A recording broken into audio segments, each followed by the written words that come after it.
Assalamualaikum dan salam hormat. Selamat malam bersua menerusi Ruang Bicara. Saya Wan Syahrina. Anda sedang menonton Bernama TV. Dan hari ini 13 Jun 2022, esok 14 Jun merupakan sambutan Hari Penderma Darah Sedunia untuk tahun 2022 ini, dan pembudayaan pendermaan darah secara sukarela, tidak berbayar dan kerap ataupun regular, ini antara perkara yang telah pun diseru sepanjang masa untuk kita amalkan dalam gaya hidup kita sendiri. Bukan saja ia boleh membantu orang lain, ia juga boleh memberikan ganjarannya kepada kesihatan tubuh badan kita sendiri. Dan ini antara perkara yang kita nak angkat pada malam ini. Dan menariknya juga kerana di negara kita dan juga wilayah ataupun di negara-negara Southeast Asia ini, Asia Tenggara ini, disebut oleh WHO supaya ditambahkan lagi ataupun diberikan penekanan untuk rakyat kita ini terlibat lebih aktif dalam pendermaan darah. Dan dalam masa yang sama juga, kita sendiri di Malaysia telah pun dilancarkan agenda nasional Malaysia Sihat. Ini juga ialah untuk mencapai tahap kesihatan dan gaya hidup sihat secara holistik dalam jangka masa ataupun tempoh masa yang panjang. Dan mungkin ini antara perkara-perkara yang boleh kita rangkumkan apabila kita bersama-sama dua tetamu malam ini, kerana mereka datang dari dua latar yang berbeza, tapi kita punya perkaitannya, iaitu untuk mencari ataupun mendefinisi kesihatan yang baik ataupun cara hidup sihat yang paling bagus untuk kita sama-sama amalkan dalam kehidupan kita. Saya ucapkan selamat datang kepada Dr. Afifah Haji Hassan, Pengarah Pusat Darah Negara, Kementerian Kesihatan Malaysia. Terima kasih Doktor bersama kami. Ya, baik. Dan juga Dr. Norita Syamsuddin, Pakar Perubatan Kesihatan Awam Sektor Zoonosis, Bahagian Kawal Penyakit, juga Kementerian Kesihatan Malaysia. Kementeriannya sama. Ya, betul. Dan tentu saja betul. Bila kita dengar dari KKM, dari Kementerian Kesihatan ni, memang kita rasa calm sikit. Saya mula dah rasa macam selamat ni ada dua doktor dengan saya. Okey, insya-Allah. Walaupun kedua-dua tetamu kita akan bercakap perkara yang berbeza, tapi saya nak sentuh mungkin yang pertamanya tentang pendermaan darah ini. Sebab orang selalu dengar kita menderma darah, kita boleh menyelamatkan nyawa. Cuma kita nak tahu berapa ramai, berapa banyak sebenarnya yang akan mendapat impak, terkesan daripada satu aktiviti pendermaan darah yang kita buat. Doktor mungkin boleh mulakan. Terima kasih Wan Syahrina. Pertamanya saya ingin mengucapkan terima kasih kerana menjemput saya, memberi peluang membawarkan mengenai Hari Penderma Darah Sedunia yang akan disambut besok, dan seterusnya kebaikan atau menderma darah. Sebagaimana yang kita maklum, bila seseorang itu menderma, terutamanya pendermaan darah utuh, darah tersebut akan diproses kepada 3 komponen, iaitu sel darah merah, plasma dan platelet. Dan darah-darah komponen ini akan diberikan kepada sakit yang berlainan yang mempunyai tujuan yang berbeza lah.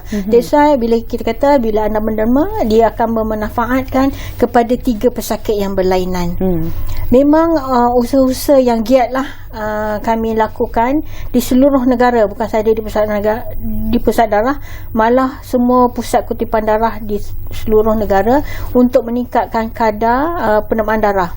Pada dewasa ini, pada tahun ini, kita punya kadar pendermaan darah adalah 22.8% dalam pada 1000 populasi.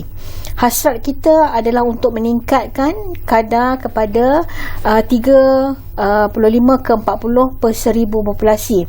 Kenapa? Ini untuk menjadikan bekalan darah kita kecukupan untuk bekalan negara lah, atau kita panggil self-sufficiency, bukan saja untuk sel darah merah, tapi produk-produk darah yang diproses. Kalau begitu, maksudnya kita berada dalam keadaan yang agak kritikal, boleh kita katakan? Tidak, dia bukan kritikal, tapi kita berada actually for middle income country, just okay lah.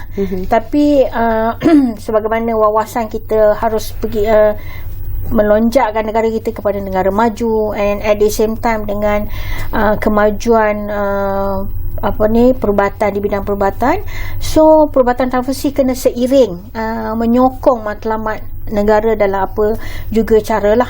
So sebagaimana yang anda semua maklum, that darah ni tak ada ganti, tak ada sintetik, tak ada tiruan. So dia masih relevan sebagai bahan terapeutik yang penting dalam perubatan kesihatan kita. Okey, saya nak berikan ruang untuk Dr. Norita membuat pengenalan terlebih dahulu. Sebab dermazoonosis itu bukanlah satu perkara yang kita akrab dengar. Betul. Jadi kita selalu dengar penyakit bawaan vektor contohnya. Tapi untuk penyakit zoonosis ataupun yang berciri zoonosis ni, apa dia, doktor, sebenarnya? Okey, sebenarnya kalau untuk zoonosis, dia punya definisinya adalah merupakan penyakit yang disebarkan ataupun yang ditularkan daripada haiwan kepada manusia. Tetapi ia juga boleh ditularkan daripada manusia kepada haiwan. Di mana daripada segi zoonosis ni sebenarnya dia boleh sama ada melalui secara kontak langsung. Contohnya macam penyakit rabies, kita terdapat gigitan daripada anjing yang dijangkiti dengan rabies. Yang kedua, ataupun kita boleh melalui daripada kita termakan makanan yang telah pun dicemari oleh air kencing ataupun najis daripada tikus. So kita boleh dapat macam leptospirosis ataupun penyakit kencing tikus. Dan juga satu lagi, kita juga boleh mendapat penyakit sekiranya daripada orang kata kutu ataupun ticks daripada tikus tersendiri. So maksudnya dia bukan secara sentuhan langsung dengan haiwan tersebut, tetapi ada pelbagai cara di mana dia melibatkan daripada penyakit disebarkan daripada haiwan kepada manusia. Okey, antara yang paling baru mungkin ialah cacar monyet yang kita dengar inilah sekarang ni. Dan kalau kita nak menyebut tentang keperluan pesakit-pesakit ini secara asasnya, untuk mengaitkan dulu apa yang kita bincangkan sama-sama di sini pada malam ini di Medan ini, adakah pesakit-pesakit dari penyakit-penyakit zoonosis ini juga memerlukan transfusi darah sebenarnya, secara kritikal, secara gentingnya, secara pentingnya? Dia di mana kalau selalunya pesakit yang memerlukan transfusi ataupun blood, orang kata kita untuk memasukkan darah, dia sepatutnya semestinya bahawa pesakit tersebut mengalami komplikasi lah selalunya. Contoh macam kalau contoh leptospirosis, dia boleh mengalami komplikasi daripada segi mungkin orang kata disseminated intravascular punya infection, ataupun maksudnya dia menyebabkan pendarahan di dalam tubuh badan disebabkan oleh jangkitan kuman. Itu merupakan salah satu orang kata komplikasi yang boleh memerlukan blood transfusion lah. Dan transfusi blood, transfusi darah ini, saya nak gambarannya begini. Daripada apa yang kita hadapi setiap hari, contohnya penyakit-penyakit yang ada, komplikasi-komplikasi daripada penyakit-penyakit ini, dan kemudian dengan kes-kes penyakit biasa yang selalu ada dalam kalangan rakyat Malaysia, kadar kemalangan di jalan raya di negara kita dan sebagainya, berapa banyak sebenarnya yang kita perlukan bekalan darah? Kalau mungkin boleh dipecahkan kepada setiap hari, satu hari tu? Lebih kurang 2,000 beg darah diperlukan setiap hari, ataupun kalau kata di Persatuan Negara kami memerlukan lebih kurang 4,000 hingga 5,000 beg darah seminggu. Setiap hari darah diberikan kepada 1,000 pesakit seluruh negara. Dan Pusat Darah Negara mengumpul sejumlah lebih kurang 30% daripada jumlah kutipan seluruh negara. So memang kami berusaha sedaya upayalah memberikan darah bukan saja yang selamat, mencukupi dan berkualiti sepanjang masa untuk semua pesakit di negara kita. Kalau saya lihat kenyataan WHO yang menyeru supaya mereka yang mampu, yang layak untuk menderma darah, dermalah darah dalam kehidupan mereka. Okey. Bagaimana kita definisikan mampu itu? Dia mesti melepasi kriteria yang ditetapkan untuk penerima darah lah. Dia mesti sihat tubuh badan, tidak mengalami sebarang penyakit, dan jika dia mesti cukup tidur, makan dalam masa lebih kurang 4 jam sebelum tu, tidak mengambil sebarang ubat yang boleh memudaratkan nanti. Lepas tu ada kriteria khas lain macam history of travelling, history of katalah jangkitan sebelum tu tidak boleh menderma. So sebenarnya proses pendermaan ni selamat, dan kami juga ingin memastikan penderma yang menderma darah selamat semasa dan selepas menderma darah.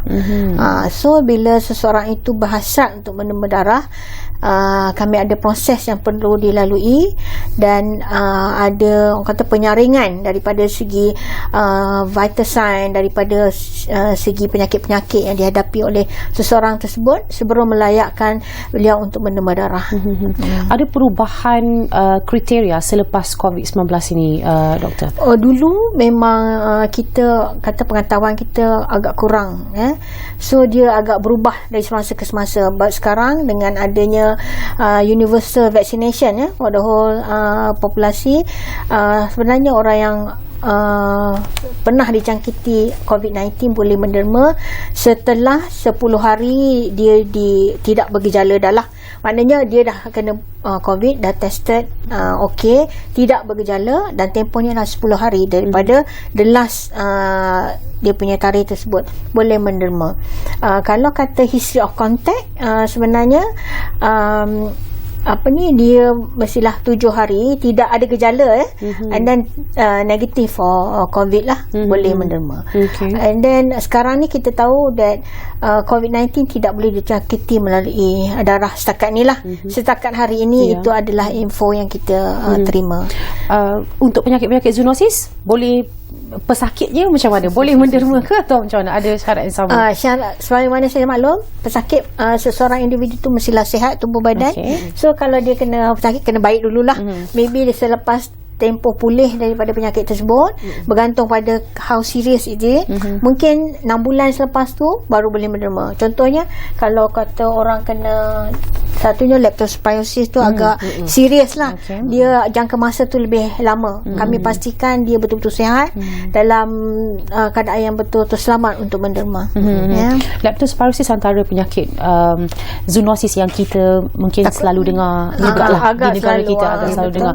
Tapi yang lain-lain tu mungkin kita kurang biasa. Tapi kalau macam cacar monyet sendiri, kebanyakannya berlaku di luar negara. Jadi kalau kita nak tahu, adakah ia biasa sebenarnya penyakit dari haiwan kepada manusia ni? Okey, kalau untuk penyakit zoonosis ni, dia sebenarnya adalah memang ada cuma kita sebagai orang awam kita kurang maksudnya kita kurang mengetahui ataupun kita aware berkaitan penyakit zoonosis. Contohnya macam penyakit leptospirosis atau penyakit kencing tikus memang dah ada. Macam penyakit brucellosis ataupun penyakit di kalangan seperti kambing, seperti lembu. Memang sebenarnya penyakit tu memang dah ada, cuma kita mungkin di kalangan kita kurang mengetahuinya lah. Cuma yang sekarang ni yang memang orang awam tahu ialah lebih macam penyakit rabies sebab kita mempunyai kes-kes rabies di Sarawak dan juga di baru-baru ni di Selangor 2 kes di Selangor. Dan juga macam contoh macam yang terbaru ialah cacar monyet lah. Di mana cacar monyet ni merupakan penyakit yang memang setakat ni alhamdulillah kita tiada kes lagi di Malaysia, tetapi dia adalah banyak ataupun endemik di negara West Africa ataupun di Afrika Tengah lah. Di mana maksudnya penyakit itu adalah sentiasa ada ataupun dia ada sepanjang tahun di negara-negara Afrika tersebut lah, di 12 negara tersebut. Okey. Kalau kita nak sebut tentang perbezaannya, sebab kalau kita katakan bawang vektor ni pun kita kategorikan macam contohnya denggi contohnya. Kita fikirkan ia datang dari nyamuk yang bawa virusnya juga. Kalau zoonosis ini juga datang dari haiwan, tapi bezanya dengan vektor tadi ialah dari ciri apa, doktor? Okey, daripada segi vektor tu maksudnya dia datang daripada maksudnya nyamuk lah. Contoh yang kita tahu denggi, malaria, Japanese encephalitis. Okey, yang itu daripada vektor lah. Dan juga macam untuk haiwan ni, dia lebih kepada orang kata haiwan yang macam contoh seperti anjing, monyet, haiwan itu tikus. Berpenyakit maksudnya? Ya, haiwan tersebut dijangkiti. Macam dalam kes untuk vector borne tu, maksudnya nyamuk tu tidaklah berpenyakit. Dia tidaklah denggi, dia bawa saja. Dia membawa, ya betul. Okey. Tetapi untuk zoonosis ni dia haiwan ni membawa, tetapi ada setengah yang penyakit tersebut di mana haiwan tersebut mati. Macam contoh kalau macam Nipah di mana virus Nipah di mana dia menyebabkan babi ataupun khinzir tersebut mengalami simptom dan gejala dan juga mati, dan juga ia ditularkan daripada babi tersebut kepada manusia. Itu contoh yang di mana haiwan tersebut sakit atau mengalami gejala. Tapi macam leptospirosis di mana pembawanya contoh utama di sini ialah tikus lah, tapi ia boleh juga dibawa oleh anjing, kucing, rusa apa semua.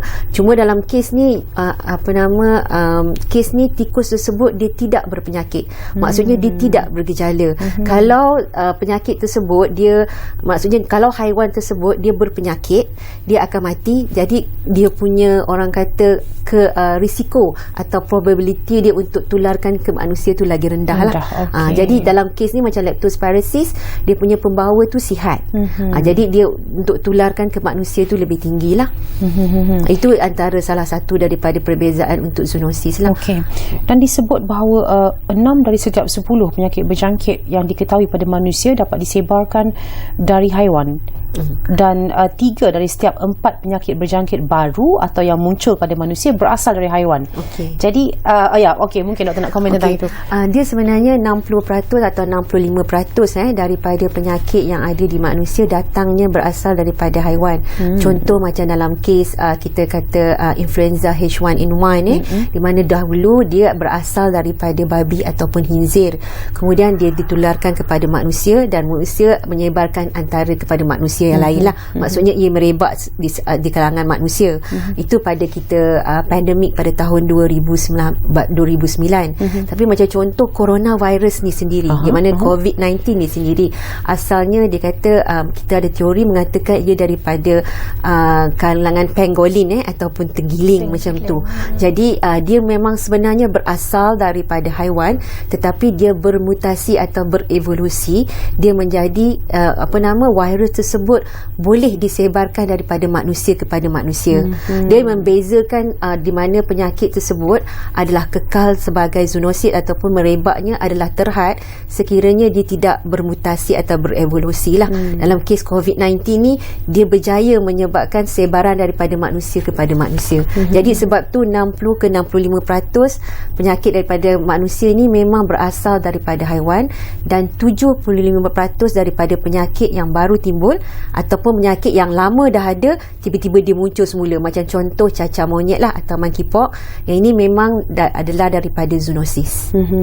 Memang sebenarnya macam Wan cakap, memang sebenarnya zoonosis ni penyakit yang sebenarnya dah ada di kalangan kita ataupun di sekeliling kita.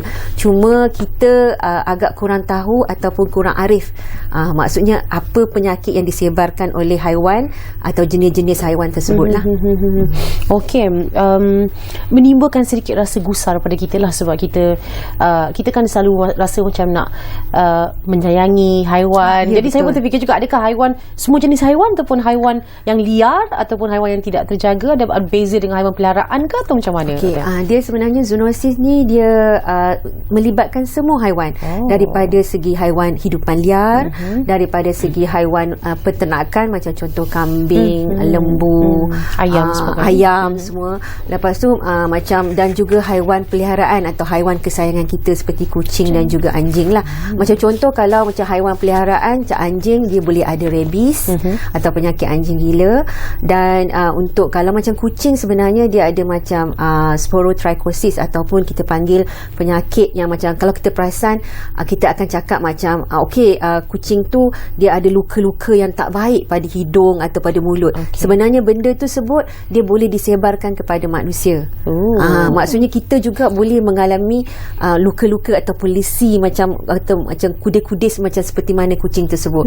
Cuma daripada segi pengetahuan ataupun kesedaran kita berkaitan penyakit zoonosis tu sendiri menyebabkan kita mungkin kata itu kudis biasa. Mungkin kudis tu disebabkan oleh lain, tapi sebenarnya ia datang daripada kucing tersebut lah.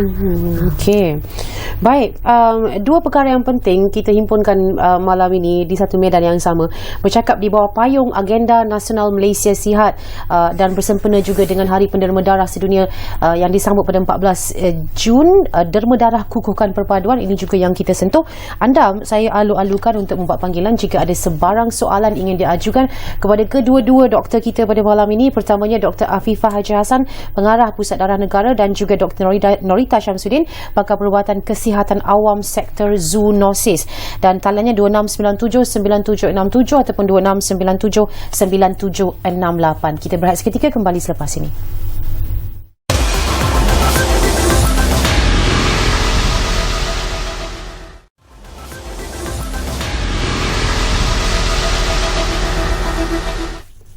Kembali menerusi ruang bicara malam ini, bercakap tentang Agenda Nasional Malaysia Sihat dan bersempena dengan sambutan Hari Penderma Darah Sedunia esok juga kita bawakan topik berkaitan dengan derma darah kukuhkan perpaduan. Dua tetamu saya di studio sekarang ini, pertamanya Dr. Afifah Haji Hassan, Pengarah Pusat Darah Negara, dan Dr. Norita Syamsuddin, Pakar Perubatan Kesihatan Awam Sektor Zoonosis.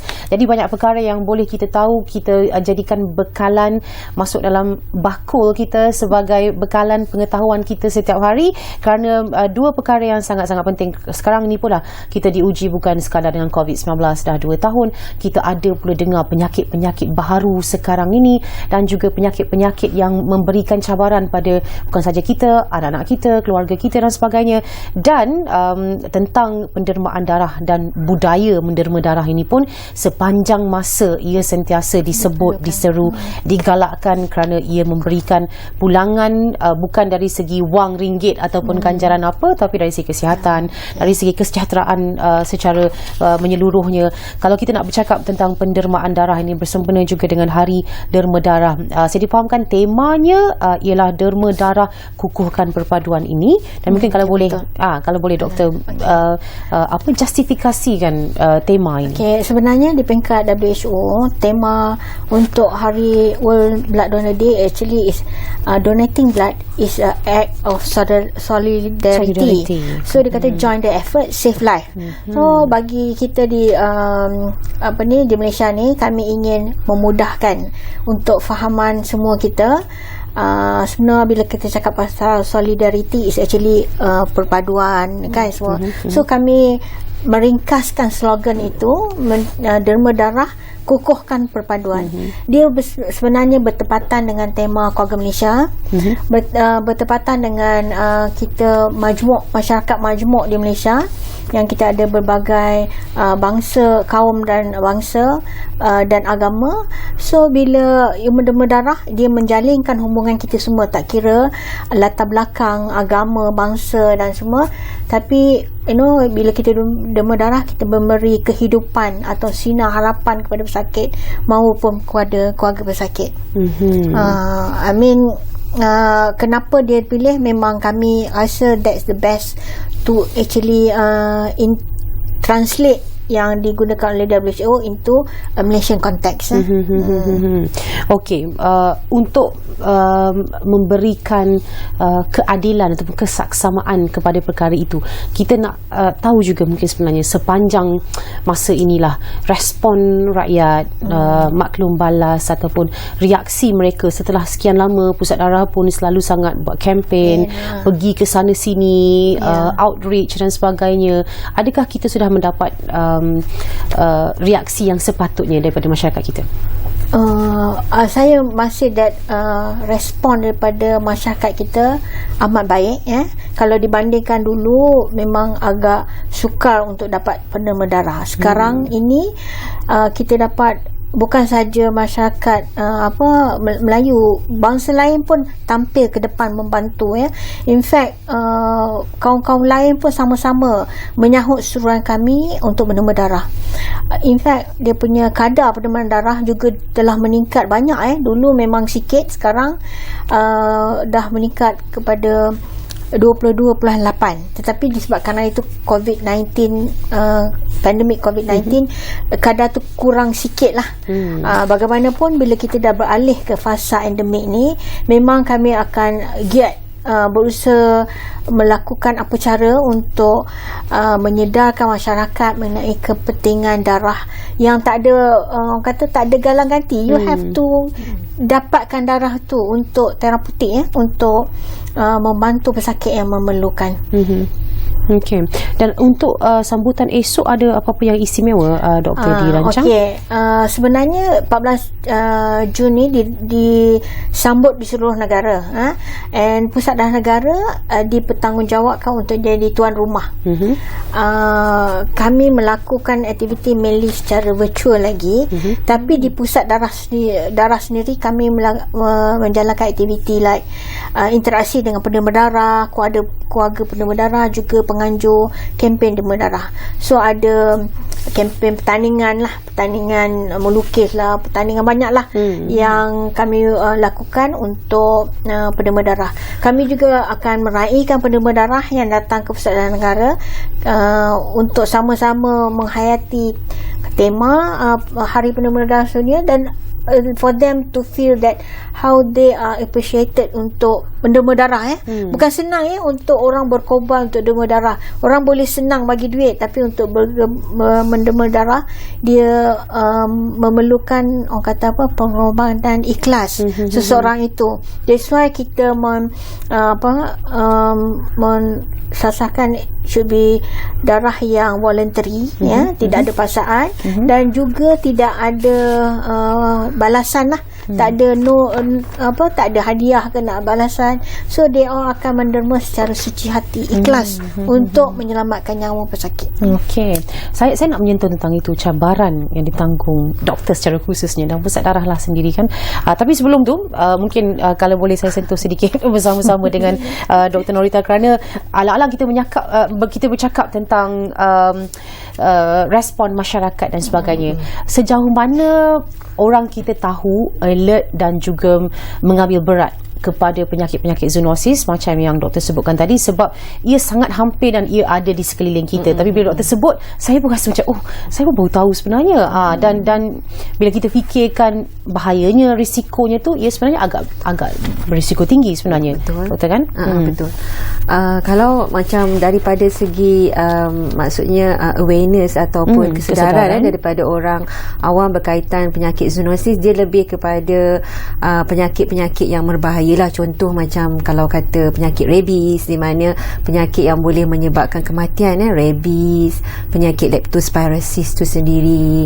Jadi yang itu dah macam contohnya yang kacau. Kalau penyakit-penyakit baru seperti macam cacar monyet ni, di mana penyakit ni dia maksudnya dia memerlukan maksudnya daripada segi sensational issue lah, barulah penyakit-penyakit zoonosis ni dikenali oleh orang awam lah. Tapi kalau macam penyakit daripada segi penyakit daripada haiwan-haiwan kesayangan kita, seperti macam saya kata sporotrichosis tadi, iaitu mengalami luka pada badan haiwan tersebut yang ditularkan kepada maksudnya kudis kepada badan kita, yang itu dia agak orang kata kurang kesedaran tersebut lah. Tetapi daripada segi untuk mewar-warkan kesedaran kepada orang awam berkaitan penyakit zoonosis ini, Kementerian Kesihatan Malaysia dengan kerjasama Jabatan Perkhidmatan Veteriner Malaysia atau DVS Malaysia, kita memang melakukan daripada segi komunikasi risiko dan juga mewar-warkan daripada segi pendidikan kesihatan berkaitan zoonosis ni lah.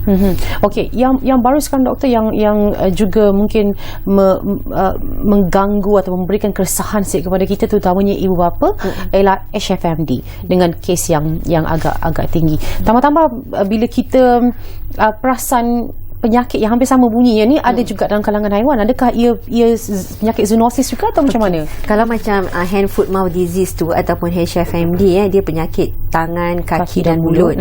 Manakala untuk di haiwan adalah penyakit foot and mouth. Maksudnya kaki dan mulut saja, sebab haiwan tak ada tangan kan. So jadi dia adalah penyakit yang berbeza. Di mana penyakit orang kata foot and mouth disease tu di kalangan haiwan, dia tidak akan disebarkan atau ditularkan kepada manusia. Malaysia. Cuma untuk penyakit HFMD dia lebih kepada maksudnya kita sebarkan melalui daripada segi rembesan ataupun cecair daripada pesakit-pesakit yang mengalami HFMD. Maksudnya daripada rembesan daripada hidung, mulut, tekak, dan juga sekiranya kita ada kontak langsung atau sentuhan pada lepuh pada pesakit-pesakit HFMD tersebutlah. Jadi HFMD dengan foot mouth disease adalah dua penyakit yang berbeza. Nama hampir serupa. Sama. Sebab tu saya rasa mungkin ada kekeliruan sedikit setengah-setengah. Sebab kita biasa dengar juga macam mana haiwan ternakan boleh kena foot mouth disease ni kan. Betul. Dan tiba-tiba ada pula kes-kes yang tinggi dalam kalangan kanak-kanak. Takut risau diorang ni datang daripada penyakit yang sama dengan haiwan ke ataupun tidak? Tidak jawapannya. Jawapannya tidak. Okey, baik. Kalau bercakap tentang cacar monyet, ini juga antara yang baru. Bagaimana kesiapsiagaan kita untuk memastikan, pertamanya bagaimana pertahanan kita untuk memastikan ia tidak sampai, dan juga kesiapsiagaan kita jika ia sampai.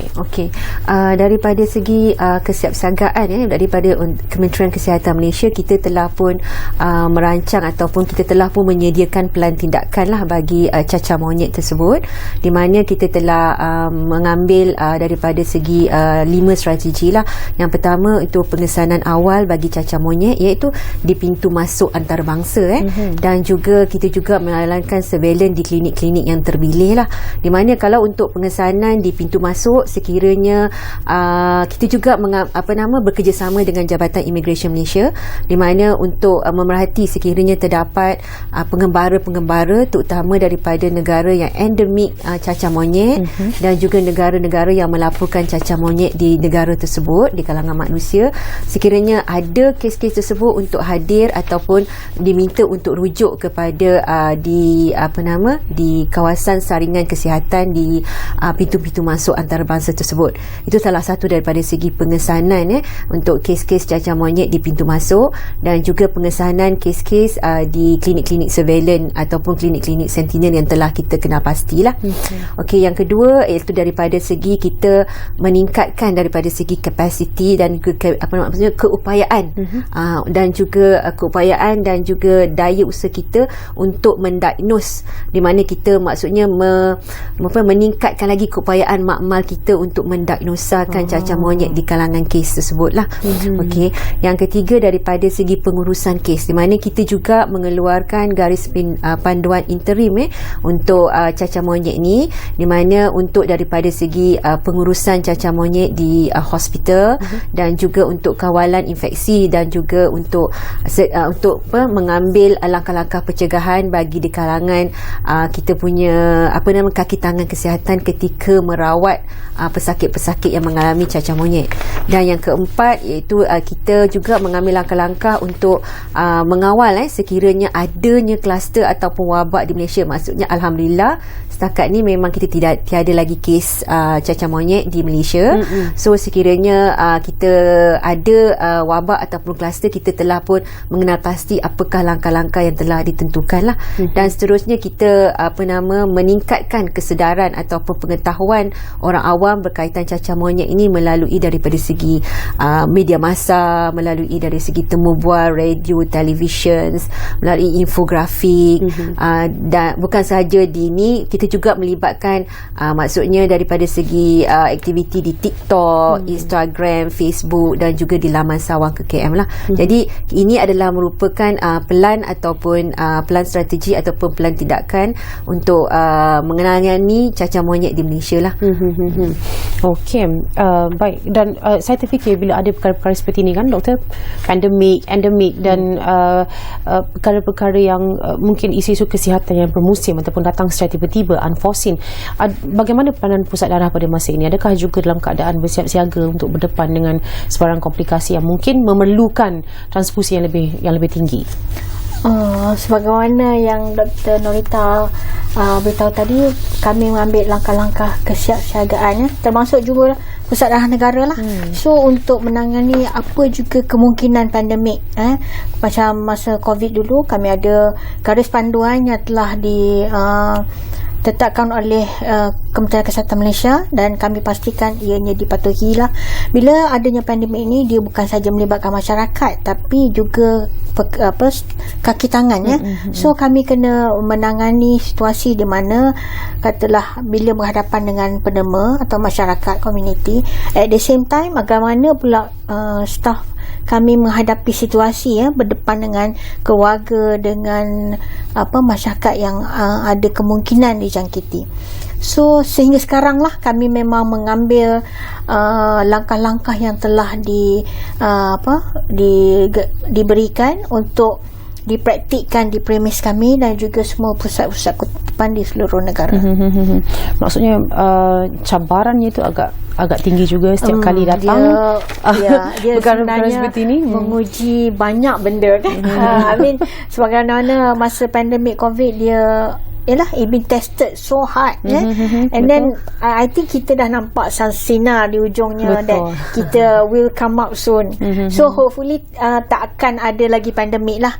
And at the same time we make sure that kita punya preparation atau kesiapsiagaan at TikTok.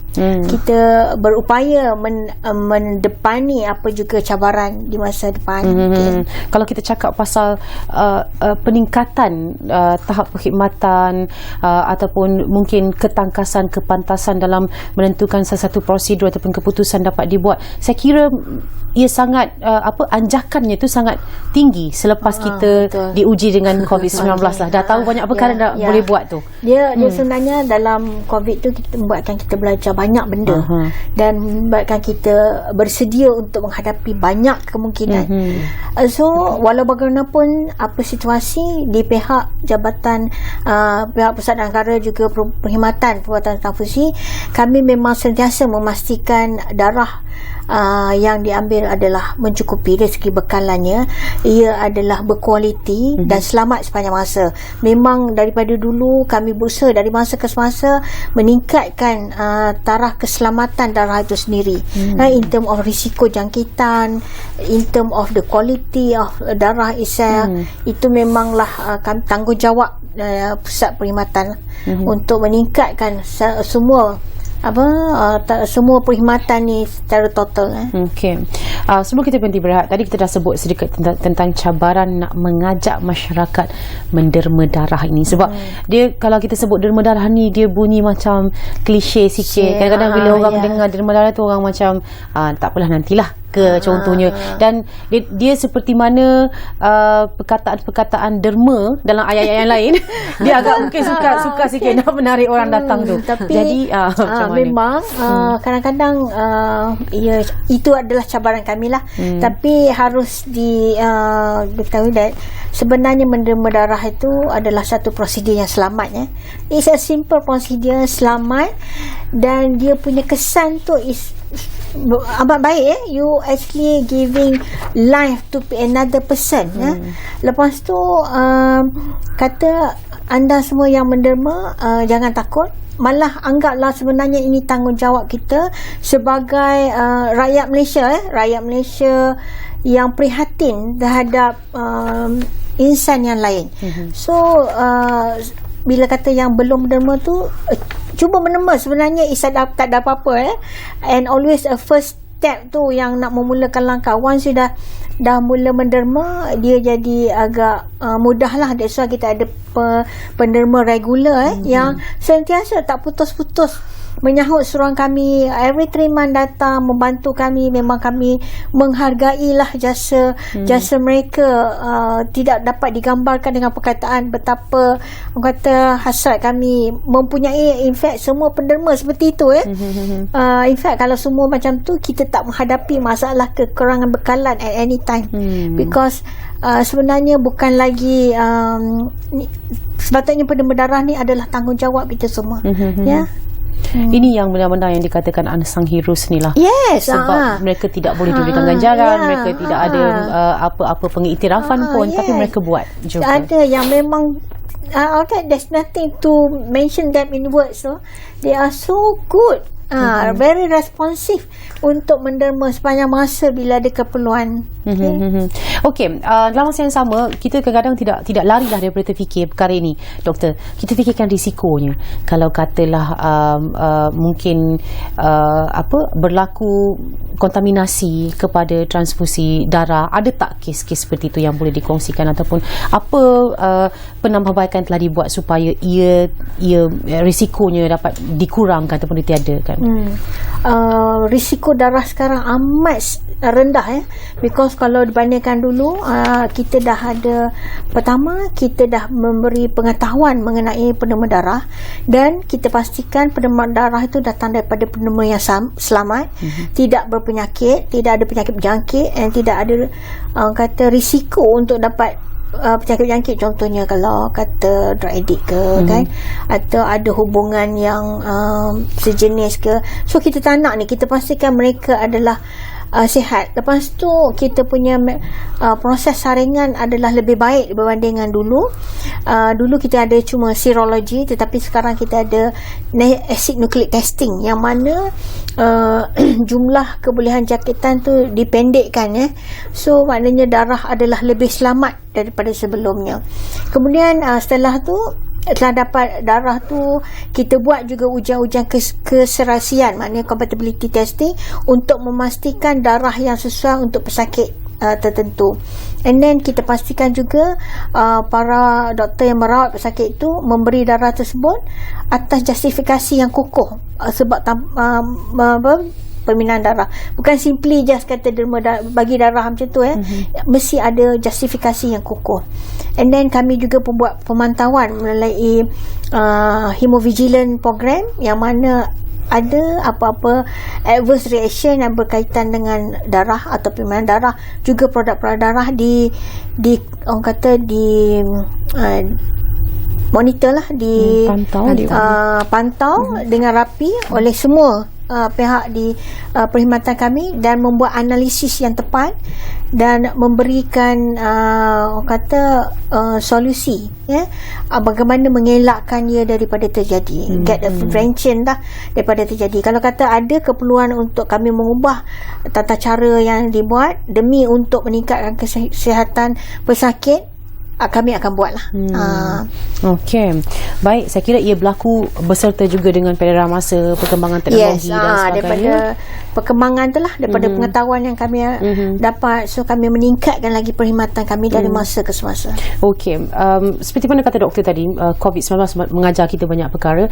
Antara perkara yang diajar kepada masyarakat yang kita semua terajar ialah vaksin dan kepentingannya. Jadi sikit-sikit sekarang ni kalau ada penyakit baru ke apa, kita fikir ada vaksin tak, ada vaksin tak. Saya nak tanya doktor selepas ini, bila kita kembali semula cakap pasal vaksin untuk penyakit-penyakit zoonosis ini, kalau mungkin boleh kita cerita selepas ini. Tapi kita berehat seketika, kembali semula untuk blok terakhir Ruang Bicara seketika nanti.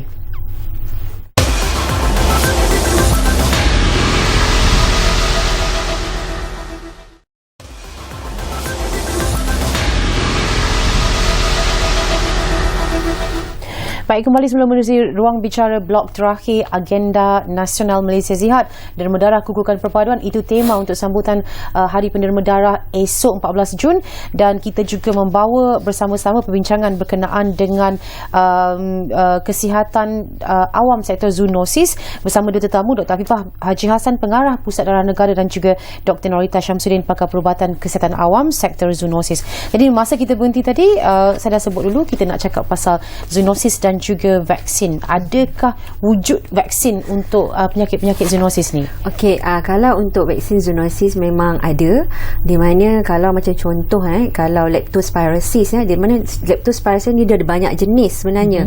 Okey, salah satunya yang ada adalah leptospirosis ectohemorrhagic. Maksudnya serotip yang memang spesifik sahaja ada vaksin tersebut. Jadi vaksin ni memang ada, tapi untuk di negara kita memang kita tak adalah, sebab isunya dia adalah adalah lebih kepada cost efektif lah. Maksudnya sama ada kita perlu memberi dalam untuk maksudnya dalam bilangan yang banyak kepada manusia atau orang awam untuk cover sedikit sahaja jangkitan berbanding dengan kadar jangkitan. Ya, macam kalau macam COVID, dia maksudnya dia adalah protection secara keseluruhan.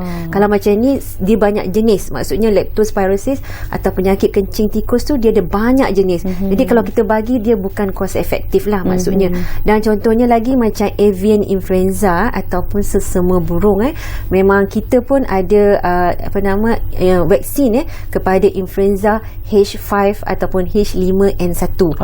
Di mana tapi vaksin tersebut adalah sangat terhad dan hanya digunakan di negara luar lah.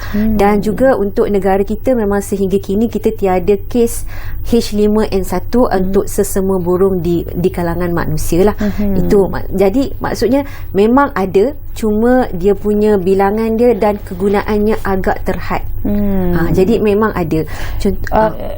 Maksudnya di perkhidmatan swasta ataupun atas option kita sendiri pun tidak ada. Memang tiada. Sebab dia hanya negara-negara tertentu saja yang memberilah, macam contoh untuk leptospirosis tersebut yang kata strain ictorohemorrhagic tu mungkin dia ada di negara Europe, tetapi dia tidak bagi kepada orang awam. Dia lebih kepada untuk perlindungan ataupun protection vaksin kepada di kalangan pekerja-pekerja yang terdedah kepada leptospirosis atau penyakit kencing tikus lah. Macam contoh yang mengendalikan sampah, yang mengendalikan daripada segi orang kata tangki najis. Jadi dia lebih kepada untuk orang kata kumpulan target ataupun kumpulan yang bersasar lah. Kita biasa dengar juga ada orang yang mengambil suntikan vaksin influenza contohnya yang setiap tahun tu. Jadi itu bukan untuk influenza dari zoonosis ini. Betul.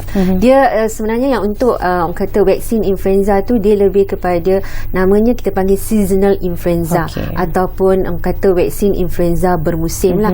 Di mana dia adalah merupakan orang kata influenza yang biasa yang memang akan terdapat di kalangan manusia dan juga disebarkan antara manusia kepada manusia lah. Di mana influenza ni kalau kita tengok dia ada 4 jenis strain dia itu adalah influenza H1N1, lepas tu H3N2 dan juga kumpulan untuk influenza B. Di mana kalau macam kita tahu salah satu daripada influenza H1N1 tu asalnya ialah daripada pandemik swine influenza pada tahun 2009. Dia berasal daripada orang kata influenza babi ataupun khinzir. Tetapi kemudian dia bermutasi atau berevolusi pada tahun 2010. WHO telah mengumumkan ia telah bertukar menjadi influenza bermusim atau seasonal flu. Jadi yang asalnya ialah dari sesama babi, tapi sekarang ia telah mutasinya itu telah turun ke tahap influenza bermusim. Ya, betul.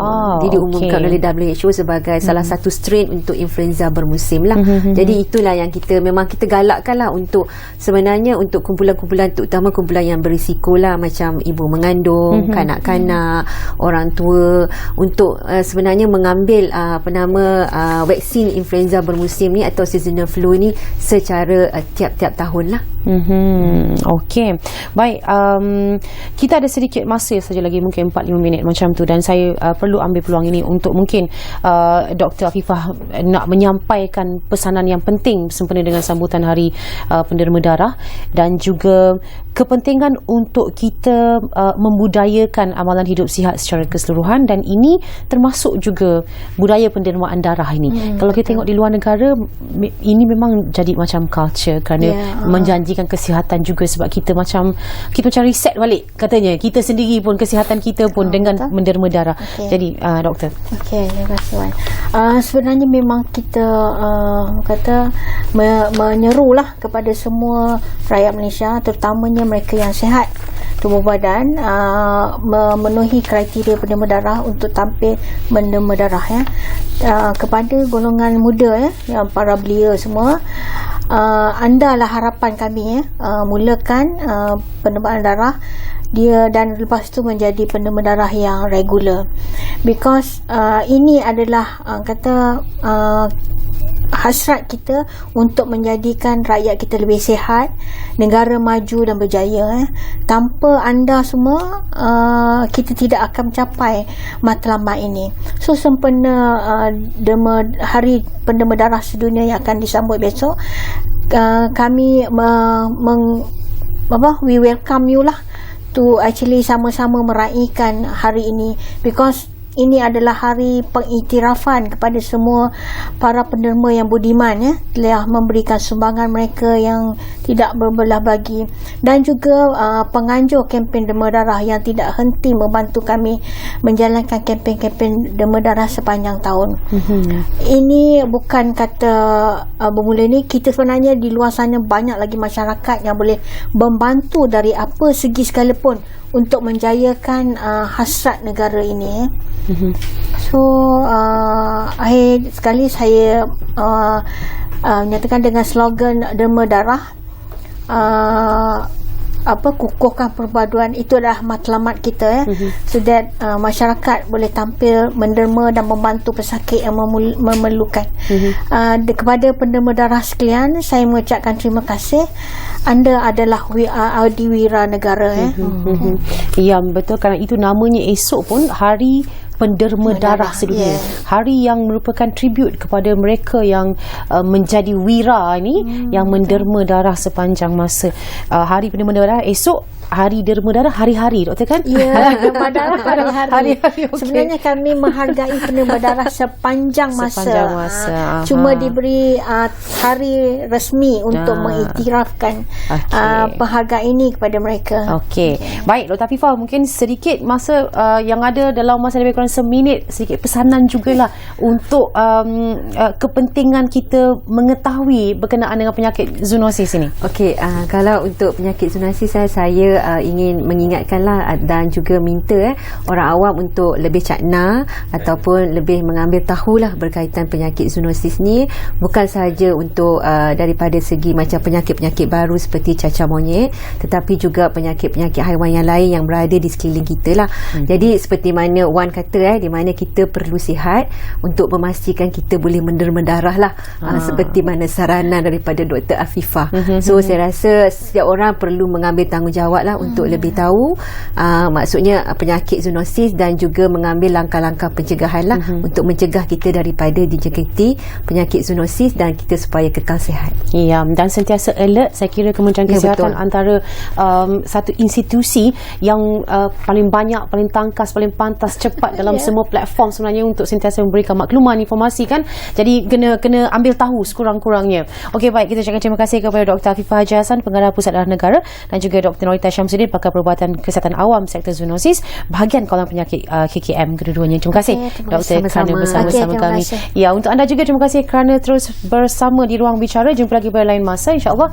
Mewakili penerbit Syarmi Muhammad, saya Wan Syahrina. Jumpa lagi. Okey, terima kasih. Okey, tapi dah kena